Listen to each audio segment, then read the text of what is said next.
जो हमारा निपुण असेसमेंट टेस्ट है वो हम क्यों कर रहे हैं, कब कर रहे हैं, और दूसरा जो हमारा बिंदु है जिसपे हम फोकस करेंगे वो है कि इसका संचालन कैसे किया जाएगा निपुण असेसमेंट टेस्ट का। तो पहले समझते हैं इसका महत्व, ये कि हम ये निपुण असेसमेंट टेस्ट क्यों कर रहे हैं। ताकि आकलन बहुत ही सफलतापूर्वक पूर्ण हो सके तो ये समझते हैं कि कुछ स्टेप्स हमें क्या करने हैं जैसे ही हम ऐप डाउनलोड कर ले। तो जैसे ही हम सरल ऐप डाउनलोड कर लेते हैं, आप सबके साथ सरल ऐप डाउनलोड करने का लिंक साझा किया गया है। आप प्ले स्टोर के माध्यम से या उस लिंक के माध्यम से सरल ऐप को डाउनलोड कर सकते हैं। सरल ऐप के लिए सरल ऐप डाउनलोड करने के बाद जो हमारा छात्र डेटा डाउनलोडिंग का एक प्रोसेस है वो करना आवश्यक है। तो यह जरूर सुनिश्चित कर लीजिए कि जैसे ही आप ऐप डाउनलोड कर ले तो छात्र डेटा डाउनलोडिंग की प्रक्रिया कर ले। अब ये समझ लेते हैं कि ये छात्र डेटा डाउनलोडिंग की प्रक्रिया क्या है। आप ऐप जैसे ही डाउनलोड कर लेते हैं, सभी शिक्षक अपने प्रेरणा पोर्टल के रजिस्टर्ड मोबाइल नंबर का इस्तेमाल करके उसे आईडी और पासवर्ड के रूप में अंकित करके ऐप में लॉग इन कर सकते हैं। तो अपना प्रेरणा पोर्टल का जो आपका रजिस्टर्ड मोबाइल नंबर है उसे ही यूजर आईडी और पासवर्ड की तरह अंकित करें और सरल ऐप में लॉग इन करें। एक बार आप लॉगिन कर ले, ऐप में आप नेक्स्ट या गो फॉरवर्ड बटन दबाकर तब तक क्लिक करते रहे जब तक आपको इस स्लाइड पर जो स्क्रीन दिखाई गई है वहां तक नहीं पहुंच जाते। तो इस स्क्रीन तक पहुंचकर आपका डेटा डाउनलोडिंग की प्रक्रिया पूरी हो जाएगी। यह जरूर सुनिश्चित कर लीजिएगा कि ऐप डाउनलोड करते ही ये प्रक्रिया पूरी कर ले और यह प्रक्रिया करते हुए आपके पास एक स्थिर इंटरनेट कनेक्शन होना चाहिए। तो डेटा डाउनलोडिंग की प्रक्रिया करते हुए आप ऐसे स्थान में चले जाए जहां आपके पास अच्छा इंटरनेट कनेक्शन हो ताकि डेटा डाउनलोडिंग की प्रक्रिया सफलतापूर्वक पूर्ण हो सके। एक बार मैं आपको ये भी दिखा देता हूं कि ये कैसी दिखती है। तो जैसे कि आप यहाँ देख सकते हैं, जो हमारा पहला स्क्रीन है वो आप जैसे ही लॉगिन करेंगे आपको ये पहली स्क्रीन दिखेगी। आप जैसे ही गेट स्टार्टेड बटन दबाएंगे तो दूसरी स्क्रीन पर पहुंचेंगे जहां पे आपको क्लास, सेक्शन और सब्जेक्ट चूज करने को बोलेगा। आप उस क्लास को सिलेक्ट करें जिसका आप आकलन करने वाले हैं। सेक्शन चूज करें, ए होगा, आप ए चूज करें और सब्जेक्ट में आपको वो चूज करना है, आपके मंडल का नाम आएगा यहाँ पर। तो यदि आप जैसे बस्ती मंडल से हैं तो आप बस्ती मंडल चुने, यदि आप प्रयागराज मंडल से हैं तो प्रयागराज मंडल चुने। तो यह जरूर देख लीजिएगा कि आप सब्जेक्ट बिल्कुल सही चुन रहे हैं। जैसे ही आप ये अपना सब्जेक्ट चुनेंगे और सबमिट बटन दबाएंगे, तीसरी स्क्रीन पर आपको एक छात्र विवरण की सूची दिखेगी। यह सूची में आपको दिखेगा कि आपके पास एक 9 अंकीय सरल आईडी और उस छात्र का नाम होगा।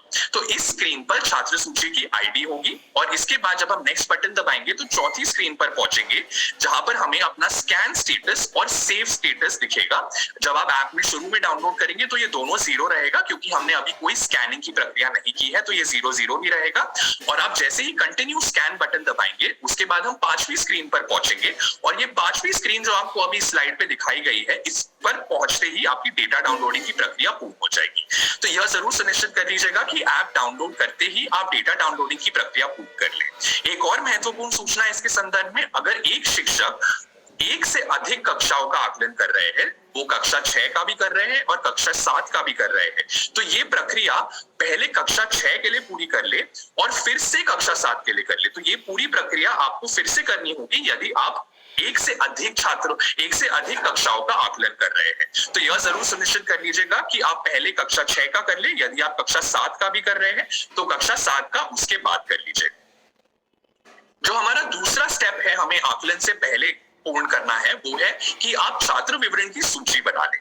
जैसे कि आपको पहले भी दिखाया गया था कि ऐप के इस पेज आप खोलेंगे तो आपको एक छात्र विवरण की सूची दिखेगी जिसमें छात्र के नाम के साथ उनकी 9 अंकीय सरल आईडी लिखी गई है। तो आप अपने रजिस्टर या डायरी में ऐप से देखकर एक सूची बना सकते हैं जिसमें आप छात्र के नाम के साथ उनकी 9 अंकीय सरल आईडी नोट कर लीजिए। तो आप जिस भी कक्षा का आकलन कर रहे हैं उन छात्रों की एक सूची बना लीजिए जिसमें आप उनकी 9 अंकीय सरल आईडी लिख रहे हैं और उनका नाम लिख रहे हैं, ताकि आकलन वाले दिन आपको कोई भी प्रॉब्लम ना आए इस आईडी को देखते हुए जब आप इसको ओएमआर शीट में भर रहे हैं या आप छात्रों को बता रहे हैं कक्षा 4 से 8 के लिए उनके लिए भरने के लिए ये। तो यह जरूर सुनिश्चित कर लीजिए कि आकलन से पहले आप ये सूची अपने पास बनाकर रखें। अभी हम समझते हैं कक्षा 1 से 3 के आकलन का संचालन कैसे किया जाना है, क्योंकि कक्षा 1 से 3 और कक्षा 4 से 8 के आकलन की प्रक्रिया थोड़ी सी अलग है। तो हम पहले कक्षा 1 से 3 के लिए समझेंगे ये प्रक्रिया और उसके उपरांत हम कक्षा 4 से 8 के लिए समझेंगे। तो पहले देखते हैं हमारे 3 मुख्य बिंदु जो हम इसमें कवर करेंगे, वो है हमारा प्रश्न पत्र, हमारा ओएमआर शीट कैसे दिखता है और सरल ऐप का संचालन। तो जो हमारा प्रश्न पत्र है कक्षा 1 से 3 के लिए, जैसे कि आपको पहले भी बताया मैंने कि प्रत्येक छात्र का व्यक्तिगत रूप से शिक्षक असेसमेंट करेंगे। तो आप एक एक करके अब कक्षा 1 से 3 के छात्रों को अपने पास बुलाएंगे और उनसे प्रश्न पत्र हल करवाएंगे। लिखना है, आप यह जरूर सुनिश्चित कर लीजिएगा कि ओएमआर शीट भरते समय हम केवल काले रंग के बॉल पॉइंट पेन का इस्तेमाल कर रहे हैं। अगर हम काले पेन का बॉल पॉइंट पेन का ना उपयोग करें तो ये स्कैनिंग की प्रक्रिया में बाधा ला सकता है। तो ये जरूर सुनिश्चित कर लीजिएगा कि आप काले पेन का ही उपयोग कर रहे हैं ओएमआर शीट भरते हुए। आप यहाँ पे कक्षा और सेक्शन भर दीजिए। यदि प्रश्न 60 रो दिए गए हैं तो 8 छात्रों का आकलन एक ओएमआर शीट पर किया जा सकता है कक्षा 1 से 3 के लिए। तो जैसे ही आप यहाँ पे जो हमारी 9 अंकीय सरल आईडी है वो यहाँ पर लिखी जा सकती है। जो आपने सूची बनाई है अपनी, वो सूची देखकर आप वो आईडी लिख लीजिए और वो आईडी देखकर वो ओएमआर शीट पर भी लिख लीजिएगा। तो जैसे आप पहले छात्र का आकलन कर रहे हैं, उनकी जो सरल आईडी है 9 अंकीय, वो यहाँ पर लिख लीजिएगा और उसी तरह आप यहाँ पे 8 छात्रों का आकलन कर सकते हैं। यहाँ पर आप देख सकते हैं जो हमारे प्रश्न है उसमें हमने यहाँ गोले भरे हुए हैं। ये गोले भरने का आधार कुछ ऐसा है कि यदि प्रश्न का सही उत्तर दिया है छात्र ने तो हम इस गोले को भरेंगे, और यदि उन्होंने कोई उत्तर नहीं दिया या गलत उत्तर दिया तो हम इस गोले को नहीं भरेंगे। एक उदाहरण लेते हैं पहले छात्र का। जैसे पहले छात्र ने पहले प्रश्न का अगर सही उत्तर दिया तो हमने पहला गोला भरा। छात्र ने दूसरे प्रश्न का भी सही उत्तर दिया तो हमने दूसरा गोला भी भरा। पर यहाँ पर तीसरे प्रश्न का उत्तर छात्र ने गलत दिया तो हमने यहाँ पर गोला खाली छोड़ दिया। तो यह जरूर सुनिश्चित कर लीजिएगा कि गोले वही भर रहे हैं जिनका सही उत्तर दिया जा रहा है छात्र द्वारा। और यह भी जरूर सुनिश्चित कर लीजिएगा कि अगर आपके प्रश्न पत्र में केवल 7 प्रश्न हैं तो आप 7 ही भरे, 8, 9, 10 में कुछ ना भरे, उसको खाली छोड़ दे। तो जितने भी प्रश्न आपके प्रश्न पत्र में दिए गए हैं उतने ही गोले भरे, उसके आगे ना भरे। ओएमआर शीट में कहीं पर भी और कुछ ना लिखे, यह जरूर सुनिश्चित कर लीजिएगा कि जहां पर आपको आवश्यक लिखना ही है वहीं पर लिखे, कहीं और ना लिखे, क्योंकि ये फिर से आकलन की प्रक्रिया में बाधा ला सकता है, स्कैनिंग की प्रक्रिया में बाधा ला सकता है। तो ओएमआर शीट के आसपास कहीं कुछ ना लिखे, सिर्फ वहीं पर लिखे जहां लिखना जरूरी है। जैसा कि मैंने समझाया, कक्षा और सेक्शन, प्रश्न सेट, जो हमारे 9 अंकीय सरल आईडी है और जो हम गोले भर रहे हैं। तो 8 छात्रों का आकलन कक्षा 1 से 3 के लिए एक ओएमआर शीट पर किया जा सकता है। Ball point pen, black pen use करें और कहीं और ओएमआर शीट पर कुछ ना लिखें। एक बार हम देख लेते हैं कि सरल ऐप पर जो स्कैनिंग की प्रक्रिया है वो कैसी दिखती है। एक बार यह समझ लेते हैं। मैं अपनी स्क्रीन शेयर कर रहा हूं एक वीडियो के माध्यम से। मुझे 1 मिनट का समय दीजिए। डाउनलोड करेंगे तो सबसे पहले आपको स्कूल आईडी और पासवर्ड मांगेगा। जैसा कि आपको बताया गया था, आप अपना प्रेरणा पोर्टल का रजिस्टर्ड नंबर यहाँ पर स्कूल आईडी और पासवर्ड में डालकर इसमें लॉग इन कर सकते हैं। आप जैसे ही इसमें लॉग इन करेंगे आपको ये स्क्रीन दिखाई देगी और जैसे ही आप गेट स्टार्टेड दबाएंगे आपको सबसे पहले क्लास दिखेगा। आप अपना क्लास का चयन कर लीजिए, सेक्शन का चयन कर लीजिए और जो आपका सब्जेक्ट है, जिसमें आपको बताया कि यदि आपके मंडल का नाम आपको दिखेगा यहाँ पर, उस मंडल के नाम को सिलेक्ट कर लीजिए। यह जरूर सुनिश्चित कर लीजिएगा कि आप ये सही चुन रहे हैं। यदि आपके मंडल का नाम बस्ती है तो बस्ती ही चुने, यदि प्रयागराज है तो प्रयागराज ही चुने। आप जैसे ही इसमें आगे बढ़ेंगे यहाँ पे आपको छात्र विवरण की सूची दिखेगी। यही सूची आप अपने साथ एक डायरी रजिस्टर में ये सूची अपने साथ बना ले। आपने जिन भी कक्षाओं का चुना है उनकी सूची यहाँ दिखेगी। आपको जैसे यहाँ दिख रहा है एक मार्क एज एब्सेंट बटन भी है। तो ये जो हमारा मार्क एज एब्सेंट बटन है उसको दबाकर जो भी छात्र आकलन वाले दिन उपस्थित नहीं है, आप ये मार्क एज एब्सेंट बटन दबाकर उनको एब्सेंट मार्क कर सकते हैं। तो इसके आगे उनकी कोई आकलन की प्रक्रिया नहीं होगी, ना ही कोई ओएमआर शीट में उनका नाम भरना है, ना ही सरल ऐप में उनकी स्कैनिंग करनी है। तो यहाँ पे जैसे ही आप मार्क एज एब्सेंट कर देंगे उनको, तो उसके बाद यहाँ पर उनकी कोई प्रक्रिया नहीं होगी। तो एक बार आपने मार्क एज एब्सेंट कर दिया है, जो भी हमारे छात्र है जो एब्सेंट है उनको एब्सेंट मार्क कर दिया है, उसके बाद हम नेक्स्ट बटन दबा सकते हैं। नेक्स्ट बटन आगे जाते ही हम देखेंगे कि हमारा स्कैन स्टेटस और सेव स्टेटस दिखेगा हमें। ये स्कैन स्टेटस ये बताता है कि कितनी ओएमआर शीट्स की स्कैनिंग हो चुकी है और सेव स्टेटस बताता है कि कितनी सेव हो चुकी है। तो ये एक प्रक्रिया है, इसको समझते हैं। अभी स्कैनिंग की प्रक्रिया देखते हैं कैसी होती है। तो आप जैसे ही नीचे दिए गए स्कैन बटन को दबाएंगे आपका कैमरा खुल जाएगा, और जैसे ही आपका कैमरा खुलेगा, आप जैसे ये स्कैन बटन दबाएंगे आपका एक कैमरा खुलेगा और आप OMR शीट की स्कैनिंग की प्रक्रिया शुरू कर सकते हैं। जैसे कि आपको यहाँ दिखाया जा रहा है कि आप अपने कैमरा को बिल्कुल ऐसे फोकस करें ताकि वो 4 जो गोले बने हैं OMR शीट पर वो आपके एक ग्रीन बॉक्स आ जाए, और इस ग्रीन बॉक्स को आते ही आपकी स्कैनिंग की प्रक्रिया हो जाएगी। और जैसी स्कैनिंग की प्रक्रिया हो जाएगी आपको छात्र के नाम के साथ उनकी ID और उनके जो भी उत्तर उन्होंने दिए हैं, यहाँ पे कक्षा 1 से 3 के लिए जैसे कि आप देख सकते हैं कि पहले प्रश्न का उत्तर यदि सही दिया है तो 1 आएगा, दूसरे प्रश्न का उत्तर गलत दिया है तो 0 आएगा यहाँ पर। तो ये स्कैनिंग की प्रक्रिया से यहाँ हो गया है। यदि आपको लगता है कि इस डेटा में कोई त्रुटि है, आपके स्टूडेंट ID में या यहाँ पर उत्तर में कोई त्रुटि है, तो आप इसको स्वयं टाइप कर भी चेंज कर सकते हैं। तो जरूर एक बार ये सुनिश्चित कर लीजिएगा कि आप OMR शीट से एक बार चेक कर रहे हैं कि सही स्कैनिंग हुई है या नहीं। आप जैसे जैसे आगे बढ़ते जाएंगे, क्योंकि यहाँ 8 छात्रों का आकलन एक OMR शीट पर हुआ है, तो आपको सारे छात्रों का दिखेगा यहाँ पर। तो ये दूसरे छात्र का आपको दिखाई दे रहा है। यदि कोई त्रुटि लगे स्टूडेंट ID या उनके उत्तरों में, तो आप यहाँ पर उसको चेंज कर सकते हैं। ऐसे ही करते करते आपको 8 छात्रों की सूची दिख जाएगी, और जैसे ही 8 का हो जाएगा आपको ये आपके स्कैन स्टेटस में दिखेगा। जैसे कि अभी यहाँ पर भी हम दिखाएंगे आपको। देखिए यहाँ पे स्कैन स्टेटस में हम 8 देख सकते हैं। इसका मतलब ये है कि 8 छात्रों की स्कैनिंग की प्रक्रिया हमारी सफलतापूर्वक पूर्ण हो गई है।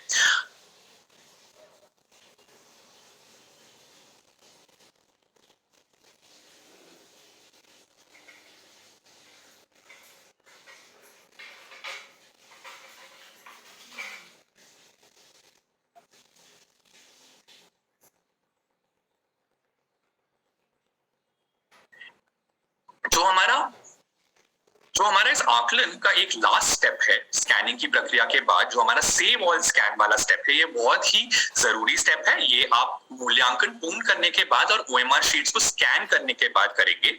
तो आप स्कूल में ही अपनी स्कैनिंग पूर्ण कर लीजिएगा और रिकॉर्ड किए गए डेटा को स्कैन संख्या में, जैसे कि आपको वीडियो में भी दिखाया कि आपको स्कैन स्टेटस में दिखेगा।